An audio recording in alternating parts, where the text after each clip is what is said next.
दोस्तों एनटीपीसी की वैकेंसी आ चुकी है। एनटीपीसी यानी नॉन टेक्निकल पॉपुलर कैटेगरी। ये रेलवे में एक तरह की वैकेंसी होती है। देखो पिछले 4-5 साल से कोई वैकेंसी नहीं आई है। 2018-19 के आसपास सबसे पहले एएलपी निकली थी, साथ में टेक्नीशियन निकली थी। ये दोनों वैकेंसी साथ में निकली थी। तभी ग्रुप डी निकली थी और तभी जेई निकली थी और तभी एनटीपीसी निकली थी। मेरे कुछ दोस्त एनटीपीसी से सेलेक्ट हुए थे, मैं एएलपी में सेलेक्ट हुआ था, है ना, क्योंकि भाई उनका वो सब्जेक्ट नहीं बैठ रहा था जिससे कि वो एएलपी में सेलेक्ट हो पाए। ग्रुप डी और जेई में कोई मेरा दोस्त नहीं है।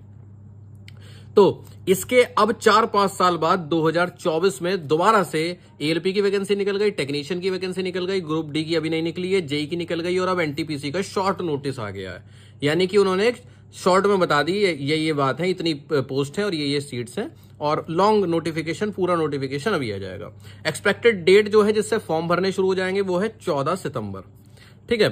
अब आपको नहीं पता कि एनटीपीसी क्या होता है, वो मैं बता देता हूं। ठीक, यहां एनटीपीसी में दो तरह की जॉब्स होती हैं, दो तरह के लोगों के लिए जॉब्स होती हैं। पहले वो लोग जिनको की 12वीं पास माना जाता है और दूसरे वो लोग जिनको की ग्रेजुएट पास माना जाता है। वो क्या होगा, आप में से बहुत सारे लोग होंगे जिन्होंने 12th कर ली होगी, उसके बाद बीए, बीएससी, बीकॉम, बीटेक जो भी कर लिया हो, कुछ भी कर लिया हो, अगर आपके पास इनकी डिग्री हाथ में है, इनका सर्टिफिकेट हाथ में है, तब तो आप ग्रेजुएट माने जाओगे। अदरवाइज अगर आप फाइनल ईयर में हो, आपने एग्जाम भी दे दिए पर अभी आपका वो जो डिग्री का वो होता है सर्टिफिकेट यानी मार्कशीट वगैरह वो हाथ में नहीं आई, तो आपको ग्रेजुएट नहीं माना जाएगा, तब आपको 12वीं पास ही माना जाएगा। ठीक है, इतनी बात समझ गए कि अगर आप फाइनल ईयर में हो तो आप ग्रेजुएट नहीं हो, आप 12th पास हो। ग्रेजुएट लोगों के लिए इन्होंने 8113 पोस्ट निकाली हैं और 12वीं पास लोगों के लिए इन्होंने 3445 पोस्ट निकाली हैं। दोनों को जोड़ लोगे तो कुछ 11,500 के आसपास पोस्ट आई हैं। जो ग्रेजुएट बंदे हैं वो अपनी वैकेंसी में तो फॉर्म भर ही सकते हैं, वो 12वीं वाली वैकेंसी यानी इन वाली पोस्ट में भी फॉर्म भर सकते हैं। ठीक है, यानी कि 12वीं वाली पास के लिए जो जॉब्स हैं, इन जॉब्स में कंपटीशन हाई होगा, हाई कट ऑफ जाएगी। उम्मीद है ऐसी कि लगभग 82 या 82 के आसपास कट ऑफ जाए, और उम्मीद है ग्रेजुएट वाली में लगभग 76 या 77 नंबर के आसपास कट ऑफ जाए। ये अलग अलग आरआरबी की अलग अलग पोस्ट कट ऑफ जाएगी और अलग अलग सीट्स के लिए अलग अलग पोस्ट जाएगी। जैसे ट्रेन मैनेजर की अलग चलेगी, स्टेशन मास्टर की अलग, अभी मैं समझाऊंगा कैसे। 12वीं पास बच्चों के लिए देख लेते हैं। सबसे पहली पोस्ट है कमर्शियल कम टिकट क्लर्क। इनकी 2022 पोस्ट है। इसमें B2 कैटेगरी का मेडिकल मांगा गया है और इनकी तनख्वाह लगभग 36-37 हजार होगी। ठीक। दूसरी है अकाउंट्स क्लर्क कम टाइपिस्ट। इनकी 361 पोस्ट है। अच्छा, ये पोस्ट थोड़ी सी बढ़ भी सकती है जब डिटेल नोटिफिकेशन आएगा तब। इनकी 33,000 के आसपास सैलरी रहेगी और C2 कैटेगरी का मेडिकल है। अभी मैं मेडिकल का हिसाब किताब समझा दूंगा। तीसरी पोस्ट है जूनियर क्लर्क कम टाइपिस्ट। 990 पोस्ट है। C2 कैटेगरी का मेडिकल है और लगभग वही 33,000 के आसपास सैलरी, थोड़ा बहुत ऊपर नीचे। और आखिरी है इसमें ट्रेन क्लर्क के नाम से सिर्फ 72 वैकेंसी है, 33,000 के आसपास सैलरी और A3 कैटेगरी का मेडिकल। अब आप सोच रहे होंगे मैं मेडिकल पे अलग से ध्यान क्यों दे रहा हूं, क्यों बता रहा हूं, वो सुनिए।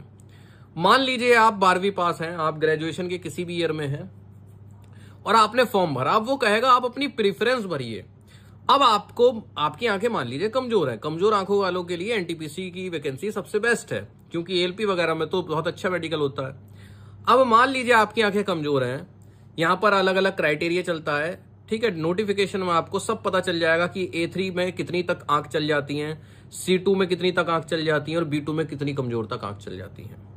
ठीक है, अब क्या होगा, अब होगा ये कि जैसे कि आपकी आंखें कमजोर निकली ज्यादा, आपने क्या किया, किसी हॉस्पिटल में गए और सरकारी में गए, प्राइवेट में गए और चेक करा लिया और पता कर लिया कि 6/6 आंखें हैं, 6/9 है, 6/12 है।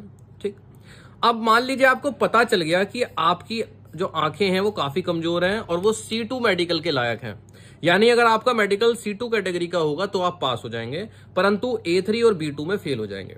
तो अगर आप अपनी प्रेफरेंस में इस पोस्ट को जिसमें कि B2 मेडिकल मांगा गया और इस पोस्ट को जिसमें कि A3 मेडिकल मांगा गया, इसको ऊपर रख देते हैं तो आपको फेल मान लिया जाएगा। सॉरी, फिर आपका मेडिकल होगा और तब आपको बाहर कर दिया जाएगा, और जिसको मेडिकल आउट करते हैं उसको नीचे वाली पोस्ट के लिए कोई मौका नहीं दिया जाता। इसलिए ऊपर ऐसी पोस्ट की प्रेफरेंस भरें जिससे कि आपको मेडिकल उसका पास हो सके।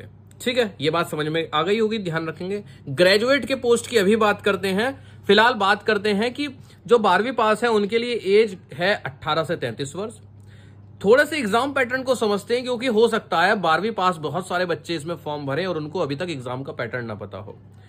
30 नंबर की मैथ आएगी, 2 एग्जाम होंगे, पहले CBT 1 होगा और फिर CBT 2 होगा। CBT 1 में सिर्फ 3 सब्जेक्ट आएंगे, मैथ, रीजनिंग, जीए, पर ये जीए में भी बहुत सारे सब्जेक्ट हैं और अभी मैं बताऊंगा आपको कि आपको कौन से बुक्स बहुत हेल्पफुल रहेंगे। CBT 1 यानी कंप्यूटर बेस्ड टेस्ट 1 में आएगा आपका 30 नंबर की मैथ, 30 की रीजनिंग और 40 की जीए।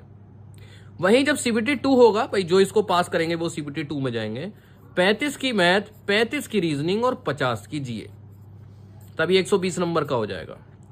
ठीक, अब जरा समझिए बात को। मैथ और रीजनिंग के अलावा जीए बड़ी इंपॉर्टेंट बैठ रही है। जीए में आएगा आपका history, geography, polity, physics, chemistry, bio, current affair, environment, computer, static, GK, बहुत सारे सब्जेक्ट। CBT 2 की बात कर लेते, सॉरी इसकी बात कर लेते हैं। हमने एग्जाम पैटर्न समझ लिया, हमने 12th वाले पोस्ट समझ ली, हम समझ लेते हैं जरा ग्रेजुएट्स के लिए पोस्ट। ठीक है, 8113 पोस्ट हैं, कम कट ऑफ जाएगी। जिसकी जीए अच्छी है वो यहां पर बाजी मार ले जाएगा। ठीक है, सबसे पहली पोस्ट आ रही है यहां पर चीफ कमर्शियल कम टिकट सुपरवाइजर, 1736 पोस्ट हैं, B2 कैटेगरी का मेडिकल है और लगभग यहां पर आपकी जो वो बैठेगी सैलरी, वो लगभग 60,000 के आसपास बैठेगी। ठीक है, 60,000 के आसपास शुरुआती सैलरी। इसके बाद दूसरी पोस्ट है स्टेशन मास्टर की, 994 यहां पर वैकेंसी है। ये A2 कैटेगरी का मेडिकल है और लगभग 60-65 हजार रुपए इनकी स्टार्टिंग सैलरी रहती है। खास बात ये यहां पर जब आप CBT 1 और CBT 2 पास कर लेंगे तो इसमें आपको साइको टेस्ट देना पड़ेगा।